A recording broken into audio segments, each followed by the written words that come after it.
Hello po sa mga mahal kong listeners, magandang araw po sa inyong lahat. Ako po ulit ang inyong tagapagsalaysay, si Miss Winnie, at ito ang ating kwento. May mga pangyayari sa buhay natin na minsan hindi natin inaasahan, kagaya na lang ng pag-ibig. Minsan gusto natin ang pakiramdam ng nagmamahal, pero may pagkakataon na ayaw natin sa taong nagmamahal sa atin. Kahit pa nga alam nating tapat at totoo ang pinapakita ng umiibig. Kagaya na lang po na nangyari sa akin, 5 taon na po ang nakararaan. Bago ko po simulan ang kwento, nais ko po munang batiin kayo ng magandang araw, Miss Winnie. Magpapakilala na rin po ako. Itago niyo po ako sa pangalang Aliyah. Ang ibabahagi ko pong kwento ay nangyari nung ako'y nasa kolehiyo pa lamang. 18 anyos po ako noon. Tungkol po ito sa dati kong manliligaw na minahal po ako ng sobra-sobra. Pagmamahal na nagdala rin po sa akin sa pinakamadilim na yugto ng buhay ko.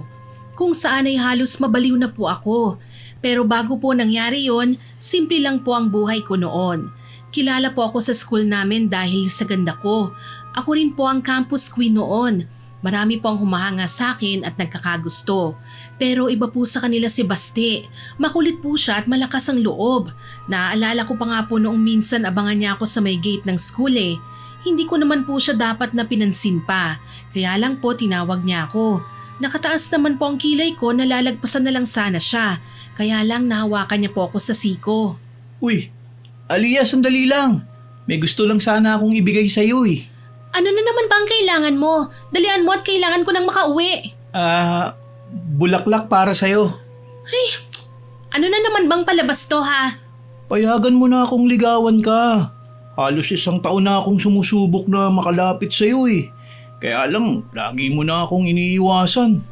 Hindi mo pa rin ba kuha kung bakit kita iniiwasan? Hindi kita gusto. Gagawin ko ang lahat para magustuhan mo rin ako. Totoong nararamdaman ko para sa'yo, Aliyah. Patutunayan kong karapat-dapat ako sa'yo. Inirapan ko na lang po siya. Miss Winnie, nagmamadali na po akong umalis noon. Sumakay po ako ng tricycle para mas madali akong makalayo sa kanya. Sa totoo lang po, hindi naman pangit si Baste eh. Kaya lang mahirap lang po siya at may pagka-nerd rin ang itsura niya. Kung ako ay binansagang campus queen, siya naman po walking library. Masyado po siyang matalino eh. Hindi ko po kayang makipag-usap ng matagal sa kanya dahil baka magdugo lang po ang ilong ko sa dami ng alam niya. Hindi po kami bagay. Kaya alam ko po sa sarili ko na wala siyang mahihita sa akin. Nang makarating na po ako sa bahay, inabutan kong nag-uusap sina Tita Ria at Tita Darla. Oy ganda! Nandyan ka na pala. Halika magmerienda tayo. Magbibihis lang po ako. O sige, tapos ikaw na munang magbantay dito sa tindahan ha? At magpapasama lang ako kay Tita Darla mo na maggrocery. Yung mga paninda natin rito. Opo. Ang ganda talaga ng pamangkin mo, Ate Ria. Bakit hindi natin ilaban ng pageant yan? Naku, paniguradong pagkakaguluhan niya ng mga boys. Naku, mahirap iharap sa maraming tao yan. Alam mo namang may pagkasupladang pamangkin ko eh. May kasungitan pa minsan. Aba, bagay naman niyang magsuplada at maganda siya no. Hindi pwedeng mga pipitsugin lang ang lalapit sa kanya no. Lukaret ka talaga. Tantanan mo nga ang pamangkin ko. Kumain ka na lang ng kumain at papagurin kita mamaya sa pag-iikot sa grocery. Ay, sanay na naman ako eh. Lagi mo na lang hinahagard ang beauty ko. Napabuntong hininga na lang po ako sa narinig kong usapan nila Tita Ria at ng kaibigan po niyang si Tita Darla. Normal na po sa araw-araw na nadadatnan ko silang nagchichismisan habang nagmemeryenda. Pagpasok ko po sa bahay, dumiretso na ako sa kwarto ko. Bungalow type lang po ang bahay namin pero elevated po siya. May 13 baitang po siya, kagaya ng mga sinaunang estilo ng mga bahay noon. Gawa rin po yun sa kahoy. Malalaki rin po ang bintana namin na dislide. Minana pa po ni tita ang bahay na yon sa mga ninuno namin. Bagamat luma na po ang bahay namin, masasabing naaalagaan po at na-preserve ng mabuti ni tita ang bawat sulok ng kagamitan doon. Kaya hindi rin po ako nahihiyang ipakita sa lahat ang bahay na yon. Nang makapagbihis na po ako, bumalik na ako sa tindahan ni Tita Ria. Inabutan ko po silang nagtatawanan ni Tita Darla. Naku, baka tumanda kang dalaga niyan. Lahat ng kabatch mo may kanya-kanya ng pamilya. Eh ikaw, hanggang ngayon no boyfriend since birth. Eh nako, baka may amag na yung ano mo. Sige kayak. Sira, magpapakayaman na muna ako no. Kailangan masecure ang buhay ng pamangkin ko. Alam mo namang ako lang ang natitira niyang pamilya eh. Isa pa, wala akong panahon sa lalaki. Eh kung talagang may nakatakda para sa akin, eh kusang darating yun sa buhay ko no. Hay, ewan ko sa'yo. Bastang alam ko, kinakalawang at inaamag ka na. Hindi ka na bumabata, ano? Ay nako, hindi naman ako kagaya mo na mamamatay kapag nawalan ng lalaki sa buhay, ano? Aba, of course! Kailangan ko sila para maging mas happy ang life ko. Tsaka kasalanan ko ba kung nagagandahan sila sa akin? Nagagandahan ka mo sa bulsa mo. Eh sabi ko naman sa'yo, huwag kang panaybigay ng pera sa mga boylet mo eh. Kasi kung talagang mahal ka nila, hindi pera ang basihan para pagtuunan ka nila ng pansin at mahalin. Inggit ka lang. Kasi maraming boys ang nagkakagulo sa akin. Ano ako, bata? Nako, iyong na mga boys na sinasabi mo.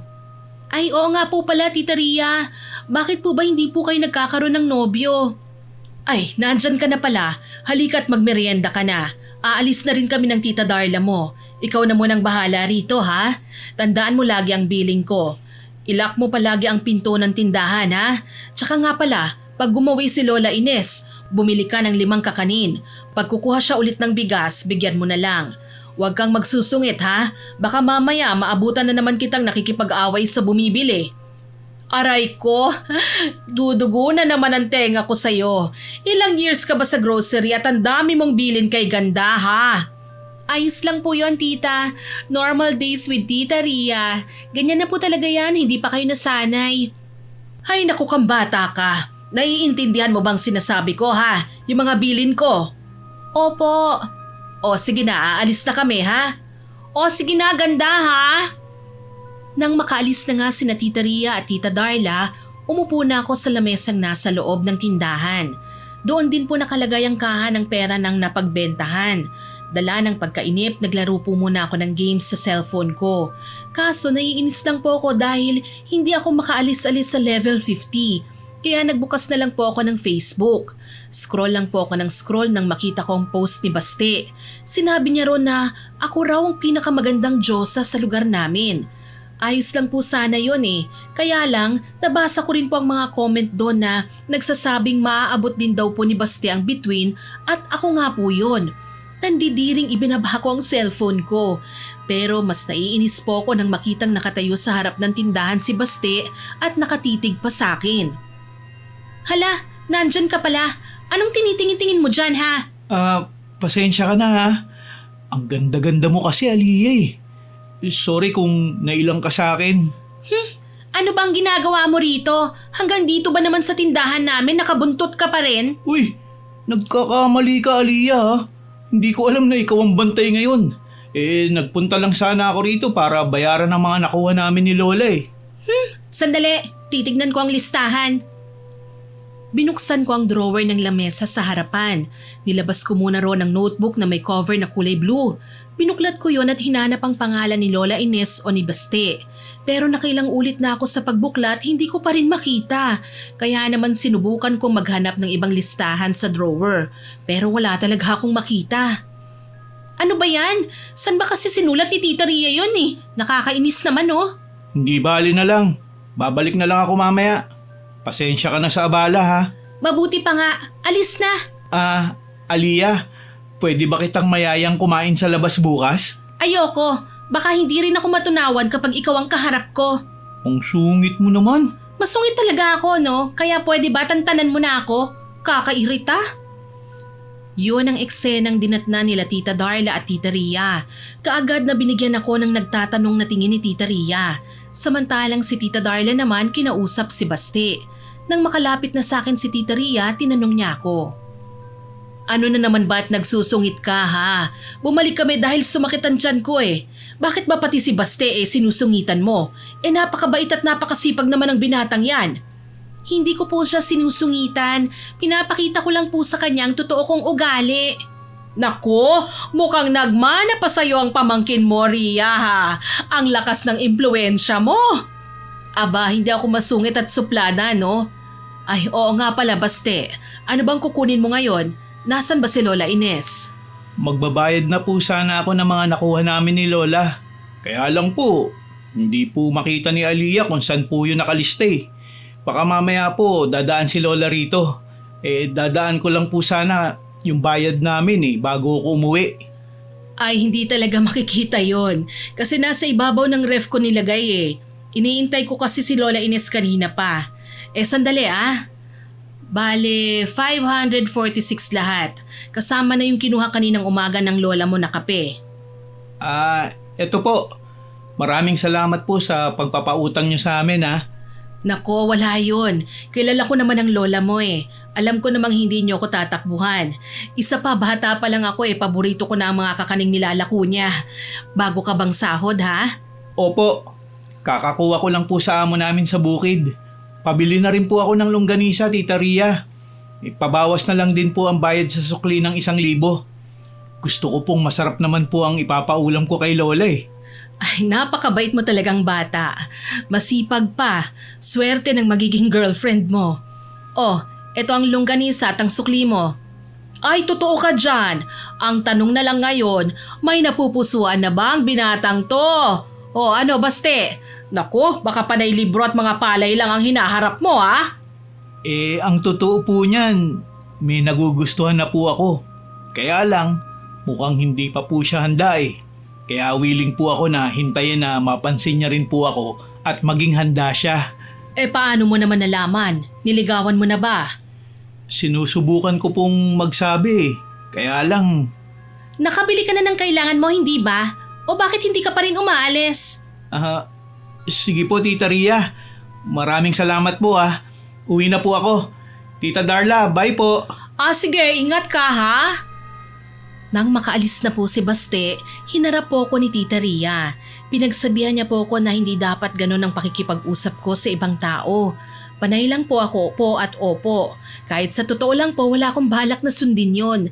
Hindi ko rin po maintindihan ang sarili ko noon eh. Talagang may inis akong nararamdaman sa ibang tao. Nang sumapit na po ang hapunan, umuwi na rin po si Tita Darla. Naiwan na lang po kaming dalawa ni Tita Ria. Akala ko makakakain po ako ng payapa, pero nagkamali ako dahil muli na naman po akong pinagsabihan ng tita ko. Aliyah, ako ang nagpalaki sa'yo, kaya hindi ko maintindihan kung bakit ba napakasungit mo at supladita pa. May pagkukulang ba ako sa'yo ha? Tita Ria, wala po kayong pagkukulang sa pagpapalaki niyo sa akin. Hindi ko lang po talaga feel kausap yung ibang tao eh, lalo na po yung mga lalaki. Hay naku ka, paano na lang kung ikapapahamak mo ang pagiging suplada mo at masungit mo? Huwag po kayong mag-alala tita, hindi po mangyayari yon. Hindi natin alam kung anong mangyayari sa hinaharap. Bata ka pa lang, sinasabihan na kita tungkol sa ugali mong yan eh, pero hindi ka pa rin pala nagbabago. Tita Ria, kumain na lang po tayo. Baka gutom lang po yan. Huwag ka nga dyan ha. Bukas mag-sorry ka kay Baste ha. Basta-basta mo na lang sinusungitan yung tao eh. Mabuti kung binabastos ka hindi naman. Hihintayin ko pa po bang bastusin niya ako? Ito namang si tita oh. Aliyah, hindi kita pinalaking mapanghusga ha. Kaya humingi ka ng tawad sa kanya bukas. Opo, sige na po. Kumain na po tayo. Lalamig na po ang niluto niyong tinola eh. Halos sa araw-araw ganun ang nagiging takbo ng buhay ko. Pero aminado naman po ako na may pagkasuplada at maldita talaga ako. Lalo na po sa mga lalaki. Hindi ko rin po alam kung bakit. Basta ang alam ko lang, nakakainis po sila. Minsan nga po naisip ko na baka kaya ako nakakaramdam ng inis sa mga lalaki dahil lumaki po akong hindi man lang nararanasan ng kalinga ng isang ama. Namatay po kasi sa aksidente sina mama at papa. Bata pa lang po ako noon. Sa pagkakaalala ko po sa kwento sa akin ni Tita Ria, nasa 3 taong gulang pa lang po ako nang maaksidente ang mga magulang ko.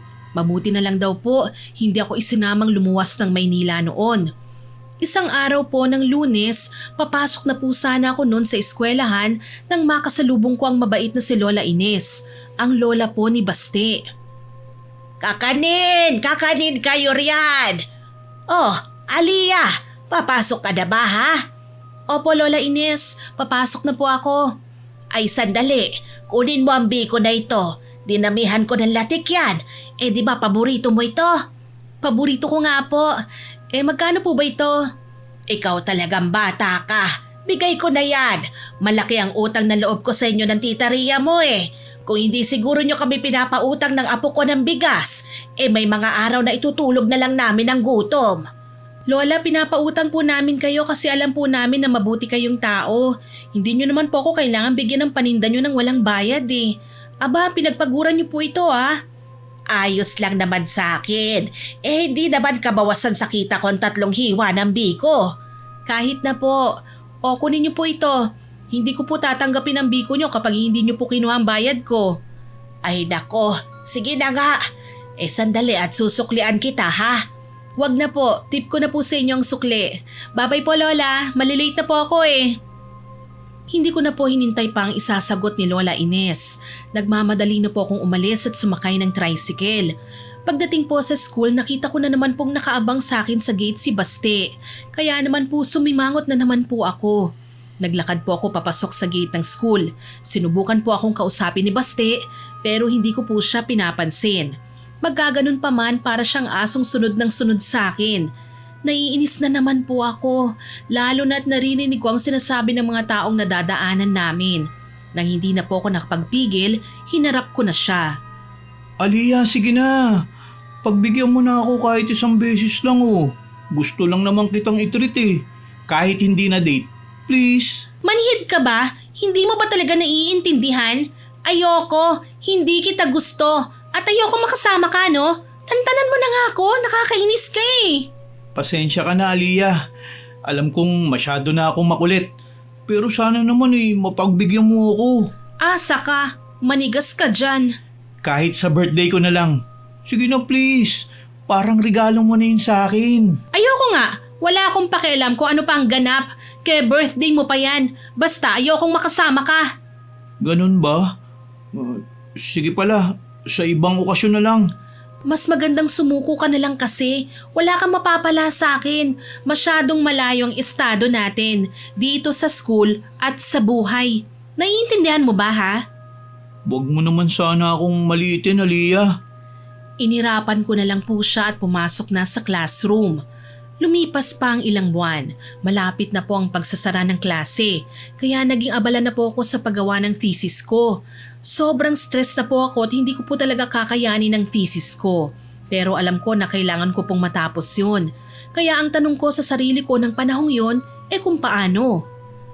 Ay nako, mababaliw na ako. Napakahirap naman ito.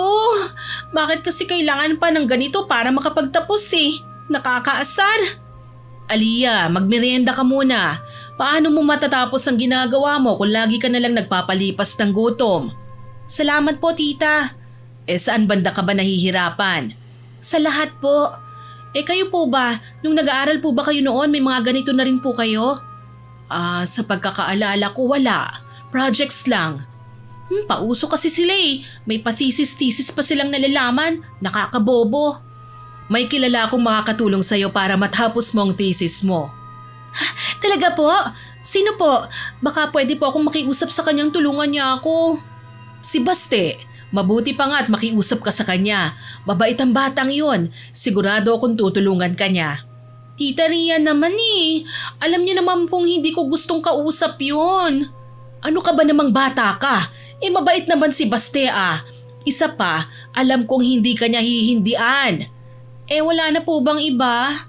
Si Baste ang pinakamatalino dito sa lugar natin. Walang makakapantay sa kanya. Bakit po ba pakiramdam ko inilalapit niyo po ako sa kanya? Hindi kaya, ang akin lang naman, mas may tiwala lang ako sa kanya na hindi kanya hihindian at ipapahiya. Pag-iisipan ko na lang po muna. Baka matapos ko rin po ang thesis ko nang walang tulong niya. Sige, ikaw ang bahala. Sige na, iiwan na muna kita ha. Baka mamaya kung ano na naman ang maisipan ng tita Darla mo sa tindahan. Mamaya mag-concert na naman yon. Sige po, salamat po sa merienda tita ha. Ilang araw pa po ang lumipas. Mas nalalapit na po ang deadline ko. Pero hindi ko pa rin po natatapos ang thesis ko. Kaya wala na po akong pagpipilian kung hindi ang lumapit kay Baste. Nang minsang magpunta ng palengke si Tita Ria, talagang inabangan ko ang pagdaan ni Baste sa amin. Hindi naman po ako nabigo dahil bumili siya sa tindahan namin. Pabili nga ng 1 kilong bigas. Sige, sandali. Eto oh. Ito rin ang bayad ko. Baste? Bakit? May pabor sana akong hihilingin sa'yo eh. Pabor? Alin? Ang wag na kitang kulitin? Ginawa ko na naman yun, Aliyah. Ay, hindi yon, iba. Ano pala? Magpapatulong sana ako sa thesis ko eh. Kung papayag kang tulungan ako, papayag akong lumabas kasama mo. Makikipag-date ka na sa akin kapag tinulungan kita? Oo. Talaga? Sige ba? Ako nang bahala sa thesis mo. Basta siputin mo lang ako bukas sa bagong bukas na cafe ha. Yung malapit sa school natin. Sa La Poblacion Cafe? Oo. Sige. Bukas iaabot ko na lang sa yung mga nagawa ko. Ikaw nang magtapos ha. 3:00 ng hapon. Hihintayin kita ha. Oo, darating ako. Huwag kang mag-alala. Tutuparin ko ang mga sinasabi ko. Sige. Aasahan kita. Napilitan po akong ngitian siya kahit pa po gustong gusto kong tumaas ang kilay ko. Kailangan ko po kasi ang tulong niya eh. Alam ko po na iisipin ng ibang tagapakinig na manggagamit lang ako at hindi ko po itatanggi yun ano. Kailangan ko na po kasi talaga ng tulong niya ng panahong yun. Kinabukasan, kahit labag po sa kalooban ko, nagpunta po ako sa cafe na sinasabi ni Baste. Papasok pa lang po ako, nakita ko na siyang nakaupo sa isang sulok. Napabuntong hininga po ako bago ko naihakbang ang mga paa ko palapit sa binatang pinakaayoko.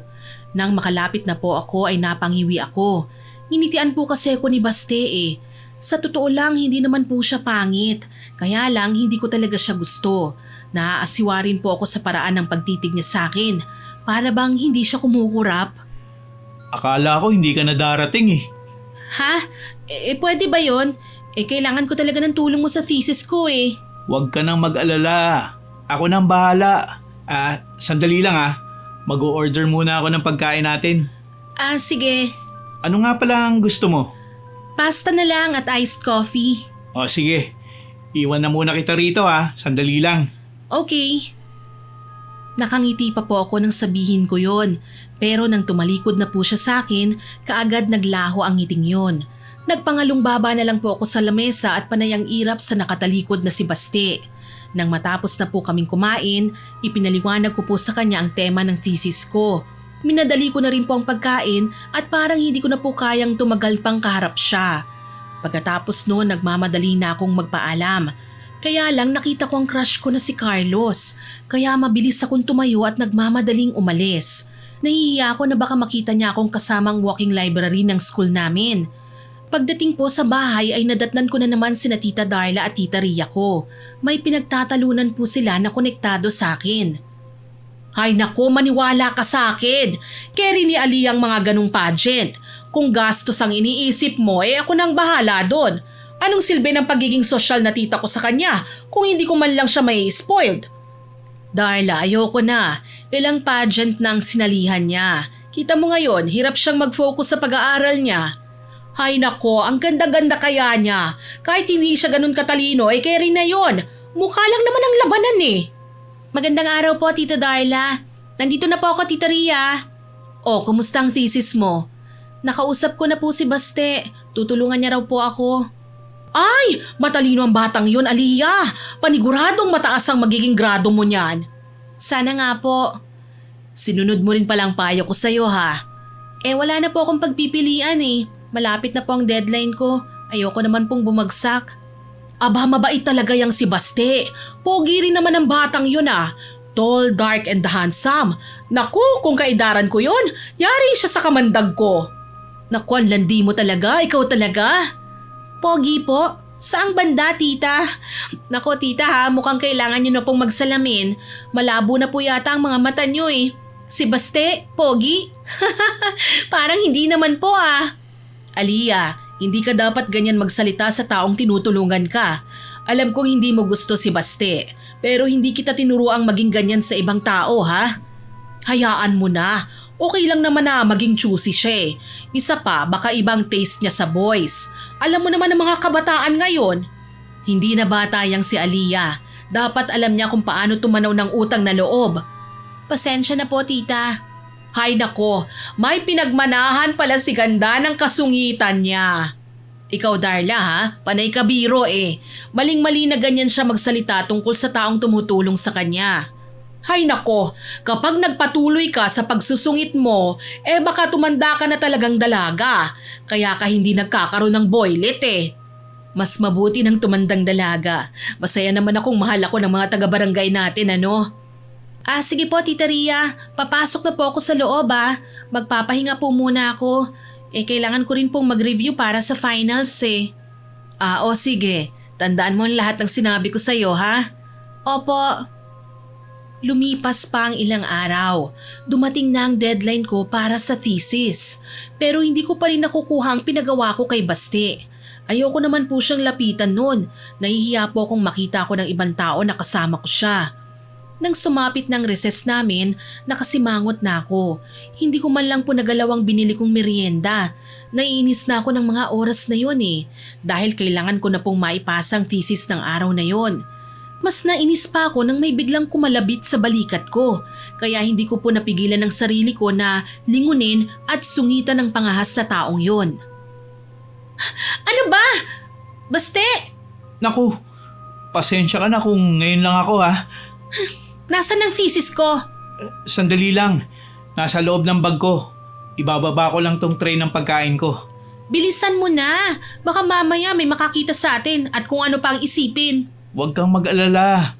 Iaabot ko lang ang thesis mo. Bakit ba ngayon lang yan ha? Dapat sa bahay mo ibinigay kanina ang thesis ko Pasensya ka na ha. Tinanghali kasi ako ng gising hinanap kita kaninang umaga. Nag-abang pa nga ako sa gate Kaya lang, malilate na ako.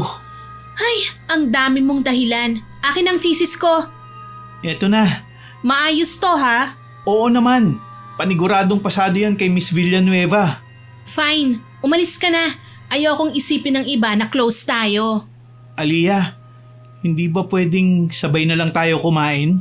Kung hindi ka aalis, ako na lang. Hindi ko na po hinintay pa ang sagot niya. Basta tumayo na lang po ako at dinala ang mga gamit ko. Naiwan naman si Baste na malungkot. Nang panahong yon wala po akong pakialam kahit maglupasay pa siya sa sahig.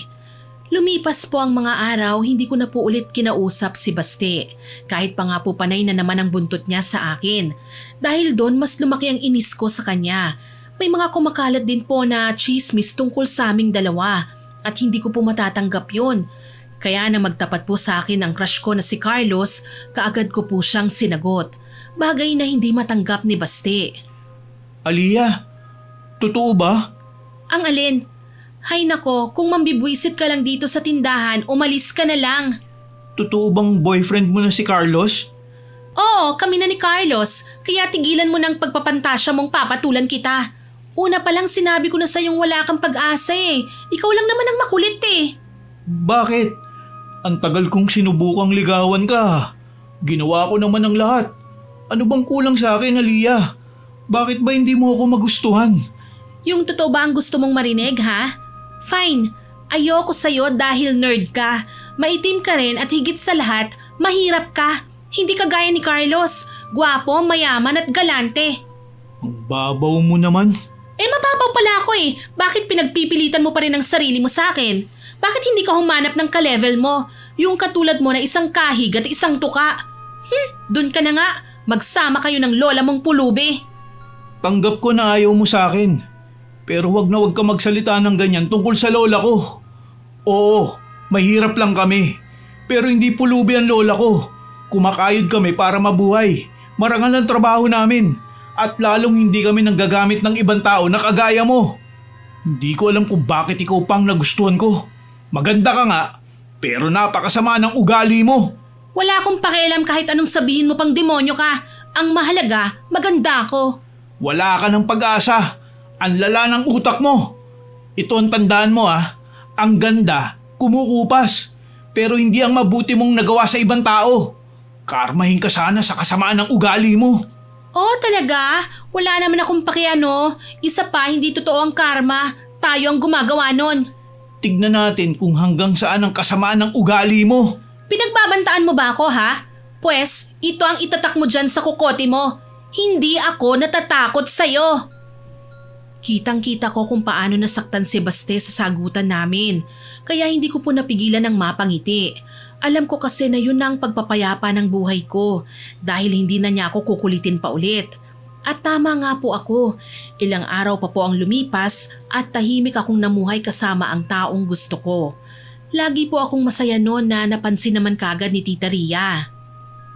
Oh, mukhang sobrang saya mo ha. May pakanta-kanta ka pa dyan. Ano, may balita na ba kung makakagraduate ka? Tita Ria, sure naman po na makapagtatapos po ako. Huwag po kayong mag-alala. Ah, okay. Oo nga pala, mag-imbita ka ng mga kaibigan mo bukas ha? Ay, birthday nyo nga po pala bukas, tita. Eh, sige po. May ipapakilala rin po ako sa inyo. Sino? Ang boyfriend mo? Si Tita Ria, oh. Paano niyo po nalaman? Maliit ang lugar natin. Lahat nakakarating sa akin. Eh, mabait ba yun? Si Basti sana ang gusto ko para sa'yo eh. Yak! Kadiri naman po kayo. Hindi ko po papatulan ng nerd na yon. Mabait at masipag na binata si Basti, pero wala naman ako magagawa kung iba ang gusto mo eh. Hindi po kasi kami bagay, tita. Masyado po akong maganda para sa kanya. Naku, Aliyah ha? Napuno na ng hangin yung ulo mo. Hindi porket maganda ka eh mangmamaliit ka na ng ibang tao. Nagsasabi lang po ako ng totoo. Eh mas pangit naman po kung magsisinungaling ako, no? Ay nako, hindi ko alam kung saan ba ako nagkulang sa'yo. Hindi naman kita pinalaking ganyan ah. Tita Ria, wag na po kayong ma-stress. Sige ka, papangit ka niyan. Ay nako. Niyakap ko si Tita Ria. Ginawa ko yun para hindi na niya ako punahin. Alam ko naman kasing malambot ang puso niya. Konting lambing lang, kakalma na siya at hindi na ako pagagalitan pa. Kinabukasan araw na ng kaarawan ni Tita Ria. Halos mga kabarangay namin ang mga bisita niya. Inimbita rin niya ang maglola na sina Baste at Lola Ines. Pero wala po akong pakialam doon. Karapatan naman po ni tita na imbitahan ang mga gusto niya eh. Basta ako po masaya. Ipinakilala ko po si Carlos kay Tita Ria at Tita Darla. Kaya lang mukhang hindi nila gusto ang boyfriend ko. Ay, Aliyah! Halika sandali! Bakit po ba Tita Darla? Eh gusto ka raw kausapin ng Tita Ria mo. Si Carlos pala ang nobyo mo. Kilala kong lalaking yan ha. Kilala naman po talaga siya rito sa atin, Tita Ria eh. Bukod sa gwapo na, varsity player pa. Aliyah, mahal kita. Pero sigurado ka ba talaga sa lalaking yan, ha? Ano po bang ibig niyong sabihin? Tita Ria, hindi po matalino si Carlos. Pero mahilig naman po siya sa sports at mayaman din po ang pamilya niya. Alam ko, pero hindi yon ang pinag-aalala ko. Eh ano po bang ayaw niyo kay Carlos? Ah, ganito kasi yun, ganda. Alam ng lahat na mayaman ang pamilya nila Carlos. Pero alam din ng lahat na adik yang si Carlos. At ang yaman nila ay galing sa mga illegal na negosyo ng ama niya. Ay, chismis lang po siguro yon. Chismis o hindi, maging maingat ka ha. Hindi sa ayaw ko sa relasyon nyo ha. Pero hindi kita pinalaki para lang magsettle sa isang adik. Tita Ria naman eh. Sinasabi ko lang. Huwag po kayong mag-alala, hindi naman po ako pipili ng palpak. Ay, bahala ka na nga. Oo nga pala, nakita mo ba si Lola Ines? Inimbitahan ko sila eh. Nakita ko po siya kanina na nag-aayos ng mesa eh. Ha? Hala, inimbitahan ko sila para makisaya, hindi para maging tagaligpit. Halika na, puntahan na natin si Lola Ines. Eh baka mamaya magulat na lang tayo na nasa kusina na silang maglola at naguhugas na ng mga plato, ano? Ay, oo nga, sige na. Iwan ka na namin ha. Ikaw nang bahalang mag-asikaso sa bisita mo ha. Pero wag mong kalilimutan ng mga sinabi namin. Nang makaalis na sina Tita Darla at Tita Ria, bumalik na nga ako sa tabi ni Carlos. Inabutan ko siyang nakikipag-usap sa isa niyang kaibigan na sinama niya. Pagkalapit ko, agad niya akong inakbayan. Kitang-kita ko sa gilid ng mga mata ko ang malungkot na mukha ni Baste. Mayabang naman na nginitian ko siya at saka mas lalo pang iginitgit ang katawan ko palapit kay Carlos. Tsaka ko ibinalik ang tingin ko sa gawin niya. Pero nakatalikod na siya at tinungo ang pintuan palabas ng bahay. Naging masaya ang gabi kong yon, pero hindi ang mga sumunod na araw. Ilang araw nang hindi pumapasok si Baste. May kumakalat pa na chismis na ako raw ang dahilan kaya hindi siya pumapasok. Kaya hindi rin ako tinantanan ni Tita Ria. Magtapat ka nga sa akin. Totoo bang kumakalat na balita, ha? Ano po ron? Totoo ba na ikaw ang dahilan kung bakit hindi pumapasok sa school si Baste? Aba, ano naman pong kinalaman ko doon? Wala naman po akong sinabing huwag siyang mag-aral, ano? Baka naman po hindi na nila kaya ang tuition. Bakit po hindi na lang natin itanong kay Lola Ines? Ilang araw nang hindi nagagawi si Lola Ines dito. Hindi kaya nagkasakit yung matanda? Hindi ko rin po alam. Ay nako, Tita Ria, nagpapaniwala kasi kayo sa mga chismosa dyan sa paligid natin eh. Gusto ko lang malaman mula sa'yo kung totoo man yon o hindi. Nalaman niyo na po, so safe na ako. Ay, oo na. Sige na. Siya nga pala, malapit na nga pala ang graduation mo, no? Anong araw ba yon? Ay, opo, sa susunod na Lunes po. Sige. Sa isang araw mamimili na tayo ng isusuot mo tsaka ng sandals mo na rin, ha? Ay, salamat po, Tita Ria. Excited na nga po ako eh. Dapat ako po ang pinakamaganda sa graduation namin. Nako, natural naman ang ganda mo eh. Hindi mo kailangan ng kung ano-ano para lang gumanda. Siyempre po, mana po ako sa inyo eh. Ay sus, binola mo pa ako. Lumipas pa po ang mga araw. Hindi na po namin napapansin ang maglola. Akala ko nga po wala na sila noon sa lugar namin eh. Wala rin pong ibang binibilhan ng bigas si Lola Ines kundi po sa tindahan ni Tita Ria. Hindi rin naman po siya nagagawi sa tindahan. Sa pag-aakalang wala na sila ni Baste sa lugar namin, naging lantaran po ako sa pagsasabi na hindi ko siya gusto. Pero nagulat po ako pagkalipas ng 3 araw. Dumating po si Lola Ines na may malaking ngiti sa kanyang labi. Nagkataong ako po ang bantay nun sa tindahan namin. Aliyah, napakaganda mo talagang bata ka. Ay Lola Ines, ngayon lang po yata kayo nagawi rito ah. Baka naman po sa iba na kayo bumibili ha? Nako, nagkasakit kasi ko eh. Kaya hindi na ako nakapagtitinda at nakakabili rito. Bakit? Hindi ba rito bumibili si Baste ng bigas namin? Hindi po, akala nga po namin umalis na kayo rito sa bayan natin eh. Hindi ko iiwan ang bayang ito. Dito na ako lumaki at nakabuo ng pamilya. Gusto ko dito na rin ako mamamatay. Naku, malakas pa po kayo, matagal pa po yun. Ay, ano nga po palang bibilhin nyo? 1 kilong bigas at 1 sardinas. Yung green po ba? Oo. Eto po. Bale, 55 po lahat. Ay, kulang pala ang pera ko. Pwedeng itong kakanin na lang ang idagdag ko. Kulang kasi ko ng 10 piso eh. Ay, sige po. Yung biko po ako ha, Lola Ines. Sakto, nagugutom na po ako. Ay, sige. Eto oh. Salamat po, Lola. Ay, salamat din, Iha. Nang makaalis na si Lola Ines, kaagad kong nilantakan ang biko na nakabalot sa supot. Sarap na sarap po ako noon. Pakiramdam ko nga mas lalo pang sumarap yon kesa sa dati niyang tinitinda. Kinabukasan, isang normal na umaga lang yon. Kagaya ng nakaugalian ko, dumiretso po ako sa banyo para maghilamos. Pero nang mapatingin po ako sa salamin, nagulat ako. May isa akong tigyawat sa tuktok ng ilong ko. Napasimangot po ako dahil pakiramdam ko po noon napakapangit ko na. Matapos maghilamos, lumabas na po ako ng kwarto at pumunta na sa kusina. Inabutan ko po si Tita Ria na naghahain ng almusal namin. Nang napansin niya po ako ay kaagad niya po akong binati. Oh, good morning, Aliyah. Mag-almusal na tayo. Good morning po, Tita. Oh, bakit nakasimangot ka? Ang aga-aga para kang nalugi dyan ah. Kasi naman po nakakaasar tong tumubong tigyawat ko. Sa lahat ba naman ng parte ng mukha ko sa tuktok pa ng ilong ko. Ayos lang yan, maganda ka pa rin naman kahit na may tigyawat ka. Tsaka hindi naman kalakihan Ayos lang yan, ang mabuti pa umupo ka na. Ipinagluto kita ng paborito mong sinangag at daing na bangus. Halika na. Bakit ba kasi ngayon pa ako tinigyawat Ilang araw na lang graduation na namin. Kaya naman yatang takpan ng makeup yan. Kahit na po. Ay, kumain ka na nga lang at may practice pa kayo. Opo. Yun nga po ang ginawa ko. Kumain na lang po ako ng hinain ni Tita Ria. Nang matapos na po akong kumain, naligo na po ako. Habang naliligo, aksidenteng nasagi ko ang tigyawat sa ilong ko. Napamura pa nga ako dahil mahapdi po yun. Nang nagpupunas na po ako, napansin ko na may dugo sa tuwalya kong puti. Kaagad kong hinanap kung may sugat ba ako. Pero wala naman, kaya bumalik ako sa banyo. Nagsalamin po ako at doon ko napagtanto na galing po pala sa nasaging tigyawat ko ang dugo. Kaya mas lalo po akong naasar para po kasi yung nabalatan eh. Magkaganon pa man, nag-ayos po ako ng sarili ko. Ayoko pong mahuli sa practice namin ng graduation.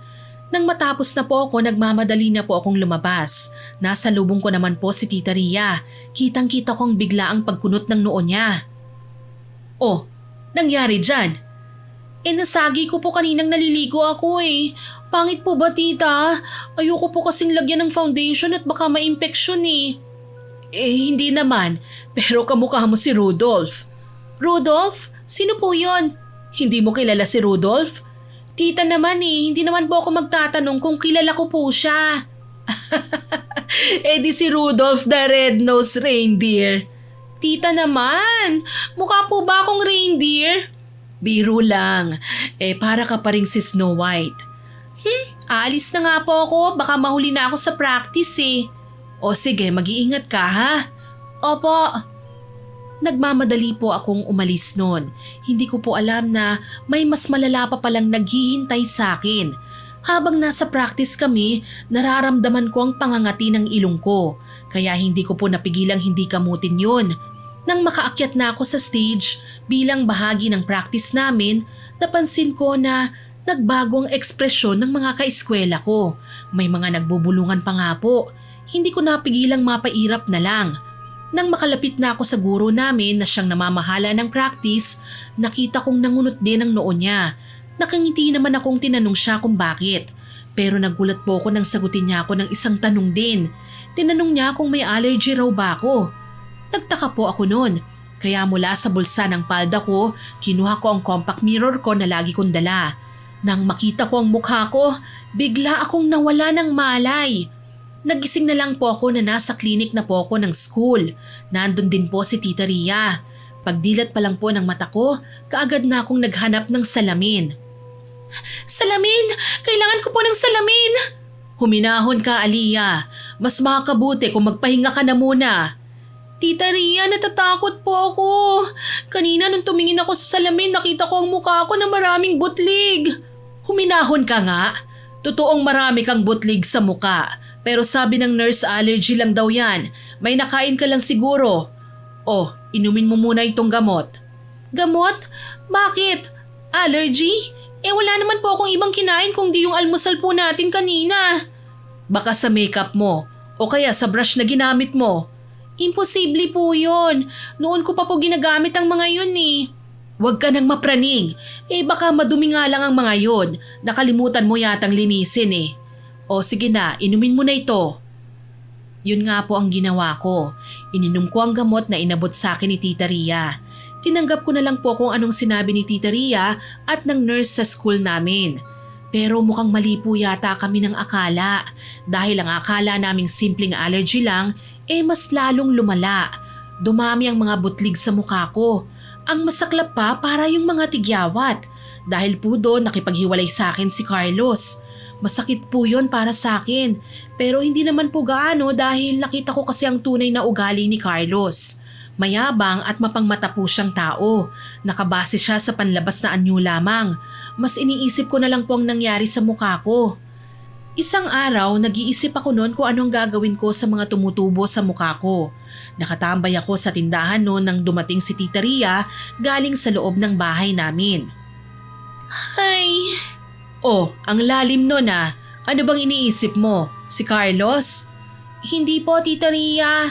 Tama lang din po siguro na naghiwalay na po kami. Ang pangit pala ng ugali ni Carlos. Oo nga po at gwapo siya, pero nakakadiri siya. Mayaman pero ugaling tambay. Hay, mabuti naman at natauhan ka. Ano bang iniisip mo ha? Ano pa nga po ba? Di itong mga tumubo po sa mukha ko. Paano po kasi mas dumami pang mga ito eh. Huwag ka nang mag-isip. Mag-iipon lang ako at magpapaderma ka. Hindi na po ako umimik. Ilang sandali pa dumating si Lola Ines. Malaki ang ngiti niya sa labi habang papalapit sa harap ng tindahan namin. Nang makalapit na siya, nag-alok siya sa tita ko ng kakanin. Ria, Ito na yung request mong biko. Dinamihan ko ang latik sa ibabaw niyan. Ay, salamat po, Lola Ines. Aliyah, merienda muna tayo. Mamaya, nandito na si Tita Darla mo. Paniguradong mauubusan ka nun. Pahingi na lang po ako ng isa. Ay, sus Mariosep, Aliyah. Anong nangyari sa makinis mong muka? Allergy lang po yan, Lola Ines. Nako, dapat ingatan mo ang mukha mo. Kaganda mo pa namang bata. Matagal ko naman pong alam na maganda ako, Lole. Hindi naman po ako susuko, no? Sisiguraduhin ko pong mawawala at mabubura rin ang mga nakakainis na butlig na ito. Ay, mabuti naman. O eto, libre ko na ito sa'yo. Kunin mo na. Ay, salamat po, Lola. O siya, sige na. Maglalako pa ako eh. Sige po, salamat po ulit ha. Mamaya ko na lang po iaabot ang bayad, Lola Ines. Oo, babalik naman ako mamaya para bumili ng bigas namin eh. Ay, Lola Ines, bakit nga po pala hindi ko nakikita si Baste? Ay, ako, ang apo kong yun. Panay na lang ang trabaho. Nagulat na nga lang ako na hindi na inaasikaso ang pag-aaral niya eh. Dati sinasabi niya sa akin na magtatapos siya. Ilang buwan na lang sana makakagraduate na siya, kagaya ni Aliyah. Ay, sayang naman po. Napakatalinong bata pa naman nun. Hindi po bale, madiskarte naman po ang apo niyo eh. Mabuti na nga lang talaga at masipag ang batang yon. Ay siya, mauna na ako ha. Kailangan kong makaubos ngayon. Nang makaalis na si Lola Ines, siya namang dating ni Tita Darla. Humalik pa sa pisngi ni Tita Ria ang kaibigan niya bago napatingin sa akin. Napangiwi po siya nang makita ang mga butlig sa mukha ko. Oh my! Anong nangyari sa mukha mo? Para kang pinagpiestahan ng mga langgam ah! Kaya nga po kahit anong inumin ko po para sa allergy, hindi naman po nababawasan.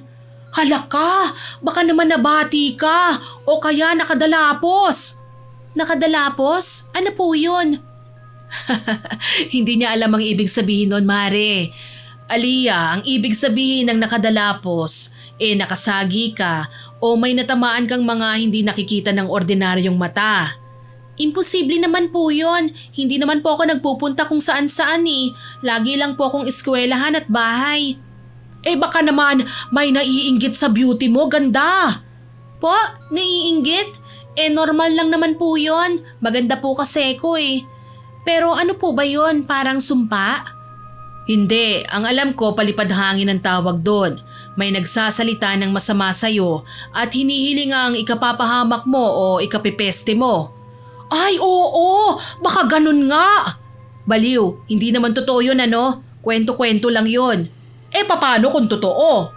Hay nako, tumahimik ka na nga lang. Baka mamaya maniwala pa sa'yo ang pamangkin ko eh. Ang alam ko, totoong mga yun eh. Pati ang mga kulam at barang. Pati gayuma. Kung totoong mga yon, bakit hindi ka maghanap ng gayuma para magka-jowa ka na? Aba, kung may kakilala lang nga sana ako eh. Kaso wala eh. Kasi nga hindi sila totoo. Baka pati mga aswang pinaniniwalaan mo na rin ha? Ay, doon naman po ako hindi naniniwala no? Nagtawanan naman po kami sa sinabi ko. Lumipas pa ang mga araw, mas nalalapit na po ang graduation ko. Naisip ko na takpan ko na lang ng foundation ng mga butlig sa mukha ko para magmukha naman po akong makinis. Pero habang papalapit na ang graduation, mas dumami pa ang mga tumubo sa katawan ko. Nung una sa mukha lang, hanggang isang araw, nagkaroon ako ng malalaking bukol sa iba't ibang parte ng katawan ko. Hindi ko po alam kung anong mararamdaman ko ng panahong yon. Mahalaga po kasi sa akin ang makinis kong balat at panlabas na anyo ko. Kaya sobrang nag-hysterical na ako noon. Hindi! Hindi pwede to! Ang magandang hubog ng katawan ko! Aliyah, ano bang nangyayari sa'yo? Tita Ria! Diyos mio, anong nangyayari sa'yo? Hindi ko po alam. Pagkising ko po marami na akong bukol sa katawan. Tita Ria, ano po bang nangyayari sa akin? Hindi ko rin alam. Ang mabuti pa magpunta tayo sa ospital. Halika na. Ayoko po. Nakakahiya po kung may makakita sa akin na ganito ang itsura ko eh. Anak ka ng tokwa. Mas iisipin mo pa ba yon ha? Paano kung kailangan mo ng medical na atensyon? Pero... Hindi ko na po natapos ang sasabihin ko nang hilahin po ako ni Tita Ria. Para po akong nangihina noon, parang nawala ang lahat ng lakas ko. Nang makalabas na kami ng bahay, halos itago ko na po sa loob ng damit ko ang mukha ko, Miss Winnie. Kitang-kita ko pa ang mga kapitbahay naming chismosa na nagkakandahaba ang mga leeg sa pagtanaw sa amin ni Tita Ria. Dumiretso po kami sa bahay ni Tita Darla dahil may sasakyan po siya. Ilang sandali pa, kasama na naman namin siya hanggang sa may ospital. Panay pa rin po ang tanong niya tungkol sa kalagayan ko. May mga sinabi pa nga po siya na sana pinaniwalaan na lang po namin noon ni Tita Ria. Ano ba talaga ang nangyari kay Aliyah? Bakit ang daming tumubo na bukol sa katawan niya?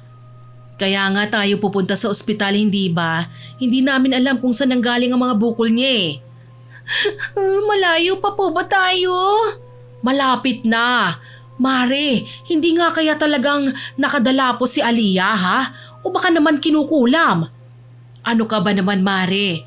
Hanggang ngayon ba naman yan pa rin ang pinaniniwalaan mo?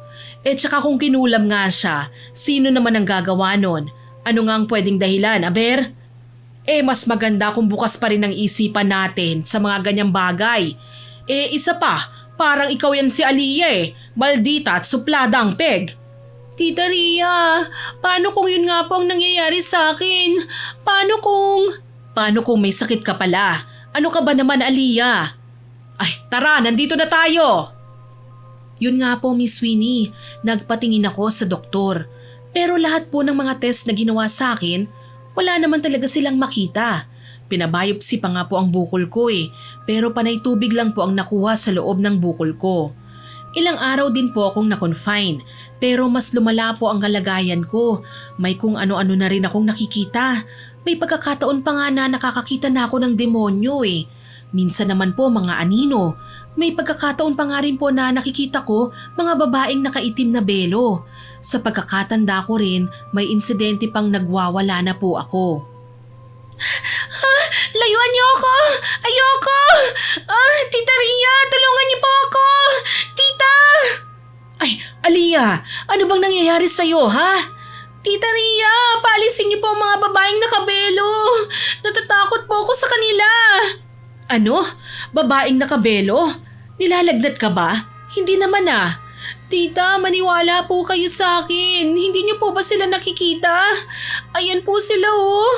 Eh baka naman nananaginip ka lang, Aliyah. Wala naman akong nakikitang kasama mo rito sa kwarto mo ha. Tita, meron po talaga. Maniwala naman po kayo sa akin. Alam ko pong totoo sila eh. Nakikita ko po sila. Ay, o siya, sige na. Halika na lang sa sala at ipagtitimpla kita ng gatas. Gabing-gabi na eh, gising ka pa. Nagising lang naman po ako dahil sa umawak sa paa ko eh. Tita Ria, pagdilat ko po ng mata ko, nakita ko po yung mga babaeng nakasuot ng belong kulay itim. Ayoko nang makipagtalo pa sa'yo. Kaya halika na, titimplahan na lang kita ng gatas para makatulog ka na at makapagpahinga. Huwag niyo po akong iiwan ha. Ay, oo na. Lumipas pa po ang mga araw, Miss Winnie. Mas lumala po ang lagay ko. Hindi na rin po ako nakadalo ng graduation namin. Mas dumami pa ang mga nakikita ko na kung ano-anong bagay. May mga pagkakataon pa nga po na may nakikita akong matandang babae na may hawak ng sako at manika. Kumalat na rin po ang chismis tungkol sa akin. May mga nagsasabing baka epekto raw po ng droga kaya nagkaroon ako ng kung ano-anong tumubo sa katawan. Malamang daw po ay gumamit na rin ako ng pinagbabawal na gamot nang dahil sa impluwensya ng ex kong si Carlos. Isang gabi may kakaiba na naman pong nangyari sa akin. Ang natatandaan ko lang, lumabas na ako ng bahay at hinabol ako ng malalaking aso. Hindi ko nga po alam kung saan nanggaling ang mga aso eh. Basta ang natatandaan ko, tumakbo po ako ng tumakbo. Nahinto na lang po ako sa pagtakbo nang may nabangga akong malaking tao. Nag-hysterical pa nga ako noon sa pag-aakalang sasaktan niya ako eh. Ay, wag! Wag mo akong sasaktan! Hindi ko po sinasadya na mabangga kayo. May humahabol po kasi sa aking mga aso eh. Aliyah? Ikaw ba yan? Ano nangyayari sa'yo? Saka anong aso? Wala namang humahabol sa'yo ah. Baste, tulungan mo ako. Huwag kang matakot, Aliyah. Hindi kita pababayaan. Bakit ba nagkaganyan ang itsura mo? Hindi ko rin alam eh. Hindi naman ako magamot ng mga doktor. Ganun ba? Halika, ihahatid na kita sa inyo. Hindi! Ayoko! Nandun ang mga babaeng nakabelo ng itim. Okay lang ba sa'yo na dun muna tayo sa bahay namin? Huwag ka mag-alala. Hindi ako gagawa ng masama sa'yo. Tatambay lang tayo ron hanggang sa kumalma ka. At nandun din si Lola Ines. Sige, basta wag mo akong pababayaang makuha ng mga malalaking aso ha. Oo naman, Aliyah. Gusto ko palang humingi ng tawad sa'yo. Alam ko na masakit ang mga salitang binitawan ko sa'yo nung huli tayo nagkausap. Nadala lang ako ng emosyon ko nun eh. Ano bang sinasabi mo? Halika na, baka maabutan tayo ng mga malalaking aso. Kitang-kita ko ang lungkot sa mukha ni Basti. Bakas din po ang pagkaawa niya sa akin. Awa na alam kong dahil sa nangyari sa akin. Nang makarating kami sa bahay kubo nila, naabutan naming nagluluto si Lola Ines. Nakakunot pa po ang kanyang noo nang makitang magkasama kami ng apo niya. Aliyah! Baste, apo! Bakit magkasama kayo ni Aliyah? Magpapakalma lang po siya, Lola. Ayaw pa po niyang umuwi eh. May nangyari ba sa kanila ni Ria? Hindi ko rin po alam eh. Nakasalubong ko lang po siyang tumatakbo. Nang tanungin ko naman po siya, sinasabi niyang may malaking asong humahabol sa kanya. Wala naman po akong nakita eh. Ay, ganun ba? O sige, asikasuhin mo muna ang bisita mo. Tatapusin ko lang ang niluluto ko. Aliyah, dumito ka na muna ha. Mamaya ay bibigyan kita ng biko. Salamat po, Lola. Nang iwanan na po kami ni Lola Ines, wala nang umimik sa aming dalawa ni Basti. Nakatitig lang po siya sa akin. Pero hindi po kagaya ng iba, puno po ng pag-aalala at awa ang nakikita ko sa kanya. Wala po akong nakikitang panghuhusga sa titig niya. Hindi ko po alam kung gaano katagal na ganun lang kami ni Basti. Ang namalayan ko na lang po nang lapitan kami ni Lola Ines. Inabutan po niya ako ng maiinom. Kulay dilaw po yon, pero mukha naman pong juice. Iinumin ko na po sana nang biglang agawin yun sa akin ni Basti. Wag mong inumin to. Ha? Bakit? Apo, ano bang nangyayari sa'yo? Magandang inuming yan para sa nakikita kong sakit ni Aliyah. Isa pa, herbal lang yan. Aliyah, dito ka lang muna ha. Lola, pwede po bang mag-usap muna tayo? O sige. Dito ka na muna ha, Aliyah? Sige po, Lola. Lumayo ng bahagya ang maglola sa akin. Magkaganon pa man, naririnig ko pa rin ang usapan nila. Hindi man po ako biniyayaan ng talino, matalas naman po ang pandinig ko. Mahina man po ang bawat salita na binibigkas ni Basti, malinaw po yon sa pandinig ko. Ano po bang ginagawa niyo, Lola? Tinutulungan kita. Ayokong makita ka ng umiiyak, apo. Ayoko nang masaktan ka pa. Paano kung kagaya ng dati na matapos kanyang pakinabangan, baliwalain ka na naman niya? Lola naman, mahal ko po si Aliyah. Totoong nasaktan niya ako, pero may kasalanan din po ako sa kanya. Apo, magiging sayo siya kung gugustuhin mo. Pabayaan mo lang akong gawin ang dapat kong gawin. Hindi po. Huwag niyo pong gawin yan, Lola. Huwag niyo pong gawin kay Aliyah. Hindi ko po masisikmura na makasama ang taong mahal ko dahil lang sa gamot na ipapainom niyo, Lola. Totoong nararamdaman ko kay Aliyah. Di wag. Sandali nga po. Kayo po ba may gawa na nangyari kay Aliyah? Umamin po kayo sa akin. Ano naman kung sabihin kong ako nga? Tama lang naman yun sa kanya. Sinaktan at minaliit ka niya. Lola, paano niyo po nagawa ang bagay na yun? Kung may hindi man pagkakaintindihan sa pagitan naming dalawa, sa amin lang po yun. Bakit kailangan niyo pa po siyang pahirapan? Bata pa lang kayo. Ang baba na ng tingin niya sa'yo. Lagi ka na lang niyang nilalait. Nang magtapat ka naman sa kanya ng pag-ibig, ipinahiya ka naman niya. Wala siyang puso, apo. Pero mahal mo pa rin siya. Kaya kahit matagal ko na siyang gustong kulamin, hindi ko pa rin ginawa. Pero hindi ko na kayang nakikita kang nasasaktan pa rin hanggang ngayon. Lola Ines, nakikiusap po ako sa inyo. Tanggalin niyo na ang sakit na ibinigay niyo kay Aliyah. Huwag niyo pong hintayin na pati ako makalaban niyo pa. Naguguluhan man, hindi ko na tinapos pang makinig sa usapan ng maglola. Tumayo na po ako tsaka mabilis na tumakbo palayo. Palayo sa bahay nila Baste at Lola Ines. Nang makarating na po ako sa bahay, kaagad kong niyakap si Tita Ria. Pautal-utal ko pong ikinuwento sa kanya ang mga narinig ko. Tita Ria, maniwala ka. Kinukulam po ako ni Lola Ines. Ano? Aba, teka lang, saan ka ba nanggaling ha? Tita, hindi na po importante yun. Ang mahalaga po, alam na natin kung bakit ako nagkakaganito. Ano bang sinasabi mo na kinukulam ka ni Lola Ines?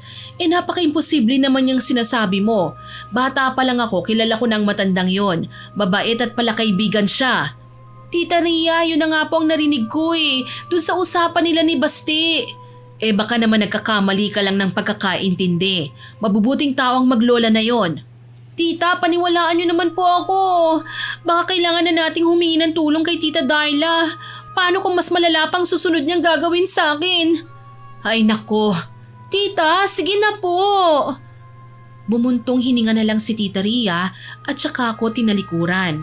Naiiyak na pumasok na lang ako sa loob ng kwarto ko at doon ako umiyak ng umiyak. Kinabukasan nagising ako dahil sa parang narinig ko ang boses ni Baste. Kaya naman nagmamadali akong tumayo at lumapit sa may pinto ng kwarto ko. Inawang ko ng bahagya yun at saka sumilip. Napasingha pa ako nang makita ko ngang si Baste ang nakaupo sa sofa na gawa sa kahoy. Tita Ria, kumusta na po si Aliyah? Ay nako, mas lumala yata Kung ano-ano na ang sinasabi niya, pinagbibintangan pa kayo ng lola mo na kinulam daw siya. Ay, oo nga pala, mabuti at napadalaw ka. Gusto mo bang gisingin ko si Aliyah? Naku, hindi na po. Tita Ria, tungkol po sa nangyayari kay Aliyah, nandito po ako para makipagtulungan sa inyo. Mahal ko po si Lola at ganun din naman po si Aliyah. Sandali, parang hindi kita maintindihan Ano bang ibig mong sabihin? Pwedeng diretsuhin mo na lang ako ha? Tita Ria, alam niyo naman po na bata pa lang po kami, gusto ko na po si Aliyah. Kaya lang, bata pa lang po kami, talagang suplada at matalas na po ang dila niya May naging pagtatalo pa nga po kami nun Aminado naman po ako na naging makulit ako sa panliligaw sa kanya. Kaya hindi ko siya masisi kung bakit pinagsalitaan niya ako ng masasakit na salita. Nasaktan po ako nun at hindi ko naman po inakala na mamasamain po yun ni Lola. Sandali lang, saan ba papunta ang usapang ito? Tita Ria, kinulam po ng lola ko si Aliyah. Sana po mapatawad niyo po siya. Kinulam? Ano? Mangkukulam si Lola Ines? Opo, nagawa niya lang po yun dahil sa pag-aakalang galit po ako kay Aliyah. Pero gagawin ko po ang lahat para tanggalin po ni Lola ang kulam niya kay Aliyah. Totoo nga ang sinabi ni Aliyah. Ano pong ibig niyong sabihin? Sabi kasi sa akin ni Aliyah, narinig niya kayong nag-uusap ni Lola Ines. Hindi ako naniwala kagad. Mabuting tao ang lola mo, Baste. Kaya hindi ko iniisip na magagawa niya yun sa pamangkin ko. Humihingi po ulit ako ng tawad. Opo, mabait naman po si Lola. Masyado lang po niya ako mahal. Akala po niya siguro ito po ang gusto ko. Pero kagaya po ng sinabi ko kanina, handa po akong tumulong para matapos na po ang paghihirap ni Aliyah. Hindi ko alam kung anong nararamdaman ko ngayon. Matutuwa ba ako na tutulungan mo kami o magagalit ba ako sa lola mo sa ginawa niya sa pamangkin ko? Pero salamat at naging totoo ka sa akin. Tita, mahalaga po sa akin sina Lola Ines at Aliyah. Ayokong masaktan sila pareho. Kaya gagawin ko po ang lahat para tanggalin ni Lola Ines kung anumang ibinigay niyang sakit kay Aliyah. Sige, pangahawakan ko ang mga sinabi mo ha? Maraming salamat po, tita. Hindi matatapos ang linggong ito at gagaling na po si Aliyah. Ipinapangako ko po yan sa inyo. O siya, gigisingin ko na si Aliyah ha? Hintayin mo na lang siya rito. Sige po. Hindi na po kailangan, Tita Ria. Gising na po ako. O siya, sige. Lalabas na muna ako at magbubukas ako ng tindahan ha? Sige po. Nang makaalis na si Tita Ria, nabalot kami ng katahimikan ni Baste. Hindi ko po alam kung gaano katagal yon. Panay lang po siya tingin sa akin tapos yuyuko. Nang hindi na po ako nakatiis, ako nang unang bumasag sa katahimikang namagitan sa amin. Baste, ano bang sadya mo sa akin? Gusto lang sana kitang dalawin Okay. Yun lang? Hindi. nandito rin ako para humingi ng tawad sa'yo. Sa inyo ng tita mo. Dahil kinulam ako ng lola mo? Alam kong hindi tama ang ginawa ng lola ko. Normal lang na magalit ka sa kanya. Pero tutulong ako para gumaling ka. Huwag mong sabihin yan, gawin mo na lang. Kasi kung totoong mahal mo ko, poprotektahan mo ko. Pakikiusapan ko si lola na tanggalin na ang ginawa niya sa'yo. Kung hindi ko magawa yun sa loob ng 1 linggo, hindi mo na ako kailanman makikita pa. Sige, pagbibigyan kita. Kung gagaling ako, bibigyan kita ng pagkakataong manligaw sa akin. Pero huwag kang mag-e-expect dahil hindi ko rin alam kung matututunan kitang mahalin ha. Hindi na ako mag-e-expect. Kahit hindi mo na ako bigyan ng pagkakataon, okay lang. Ang mahalaga sa akin, gumaling ka. At bumalik ang normal na buhay mo. Talaga? Sigurado ka ba? Matagal mo na akong gusto, hindi ba? Hindi kita gusto. Mahal kita, Aliyah. Pero kung mas magiging masaya ka sa iba, buong puso kong tatanggapin yun. Ayokong ipilit ang sarili ko sa'yo. Mas mahalaga sa akin na masaya ka. Marami pa po kaming napag-usapan ni Baste, pero sa pag-uusap naming yon, may nalaman ako sa sarili ko. Humahanga po ako sa kanya, hindi dahil sa tutulungan niya ako, kundi dahil sa pagiging totoong tao niya. Mas lalo ko pong napagtanto ang mga masasamang inasal ko sa kanya. Lumipas ang 3 araw matapos ang pag-uusap namin ni Baste, unti-unting lumiliit na ang mga bukol ko sa katawan. Maging ang mga butlig sa mukha ko kumukonti na rin. Masaya ako na nagkakaroon na ng resulta ang pangako ni Baste. Pero naiinis po ako dahil hindi na po niya ako ulit dinalaw. 2 araw pa po ang lumipas.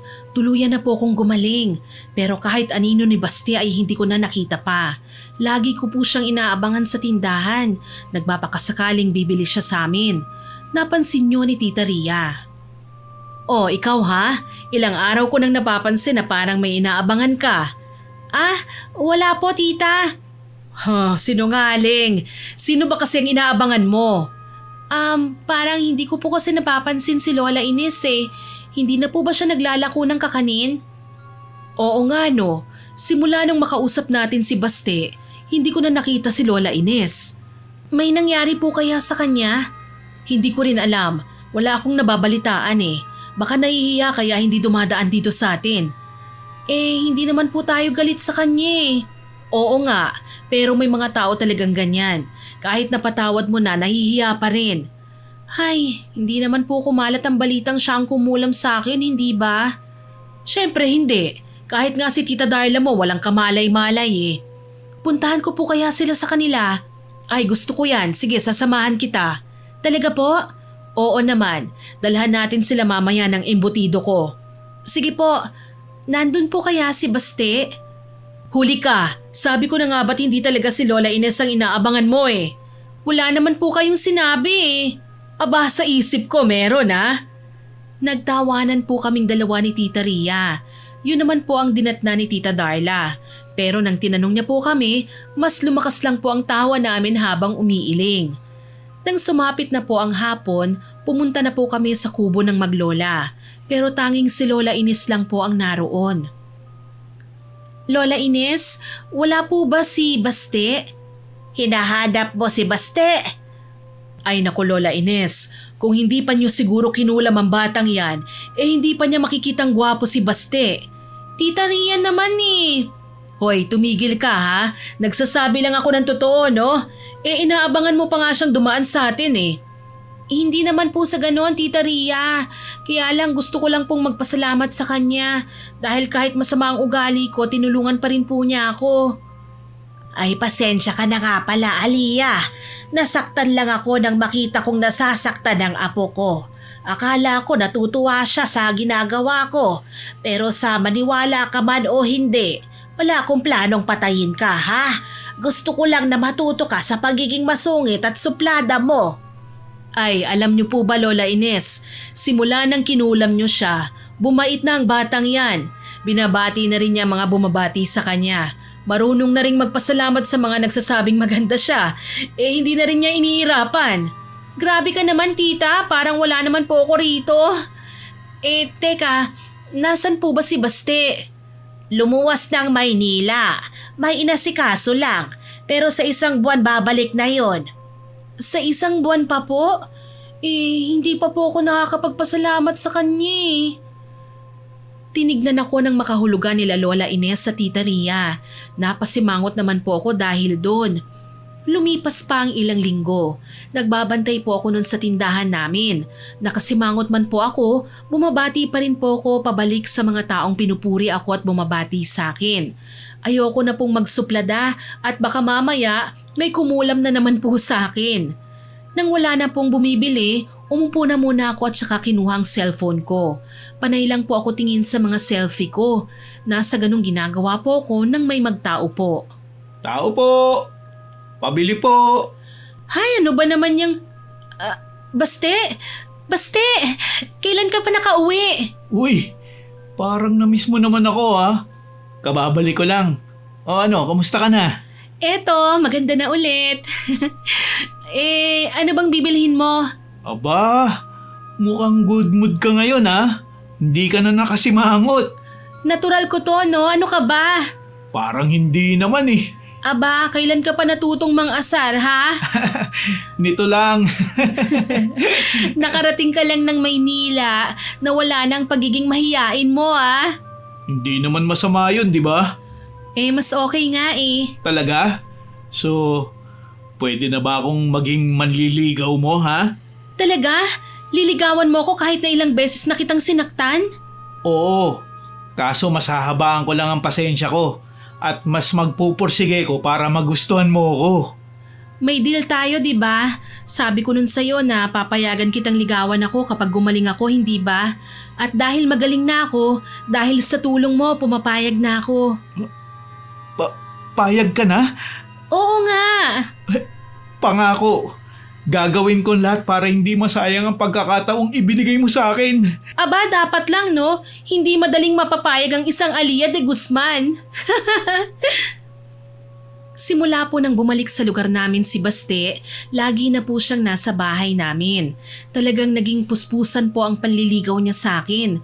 Pero hindi pa rin po talaga nawawala sa kanya ang pagiging tradisyonal. Hindi man po pagsisibak ng kahoy ang ginagawa niya, naging utusan naman po siya ni Tita Ria sa pagre-repair ng ilang parte ng tindahan namin. Taon pa po ang lumipas, pero matyaga pa rin na nanliligaw sa akin si Baste. Napapagalitan na nga po ako ni Tita Ria eh. Hoy, kinakawawa mo na yung tao ha? Mahigit 1 taon nang nanunuyo sa'yo yan ha. Wala ka pa rin bang feelings para sa kanya? Tita naman eh.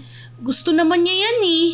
Alam mo, konti na lang talaga at ipapakulam kita ulit kay Lola Ines. Inaabuso mo ang kabaitan niya eh. Bakit ba hindi mo na lang siya diretsuhin kung wala siyang pag-asa sa'yo? Naku, maraming nakaabang na dalaga kay Baste ah. Hindi ko naman po sinabing wala siyang pag-asa eh. Tsaka hindi po nila maaagaw sa akin si Baste. Nagtitili po si Tita Ria sa sinabi ko. Namula po ako noon, lalo na nang tumingin sa gawin namin si Baste. Sa ngayon po ay malapit na kaming ikasal. Sinagot ko po siya sa mismong araw na sinabihan ako ni Tita Ria. Masaya naman po kami. Sa totoo lang, nagpapasalamat po ko sa ginawa sa akin ni Lola Ines. Dahil kung hindi po niya ako kinulam, baka masungit at suplada pa rin po ako hanggang ngayon. At baka hindi ko rin po nakita ang magagandang katangian ni Baste. Naging bangungot man po sa akin ang yugto ng buhay kong yun, may aral din po akong napulot. Aral na hanggang ngayon patuloy kong isinasabuhay. Nagbago na po ako. Nakita ko na ang mga pagkakamali ko at ayoko na pong makapanakit pa ng ibang tao. Hanggang dito na lamang po, Miss Winnie. Maraming salamat po sa pagbabahagi ng kwento ko sa channel ninyo. Sana po may mga natutunan din ng kapwa ko listeners sa karanasan ko. Marami pa po sana kayong maibahaging kwento na kapupulutan ng mga aral. More power and God bless po sa inyo. Ang isa niyong masugid na tagapakinig, Alia. Sana po nagustuhan niyo ang kwentong binahagi namin sa inyo. Maraming salamat po pala sa mga nakinig at nagkomento sa mga nauna naming upload ha. Kaya sana po abangan niyo pa po ang mga susunod kong upload at huwag kalilimutang mag-subscribe, like, share and comment sa mga stories namin. Para po mabilis niyong makita kung may bagong upload po kami, pindutin niyo lang po ang notification bell para lagi kayong updated. Asahan ko pa rin po ang inyong suporta ha. Ang goal po natin, maka 100k subscribers po tayo. Malapit na yun. Siyempre po sa tulong po ninyo. Muli ako po si Miss Winnie at kasama ko pa rin po si Sir John Kita-kits po ulit sa susunod. na nagsasabing maraming salamat po sa inyong pakikinig at sa walang sawa niyong pagsuporta. God bless po sa ating lahat.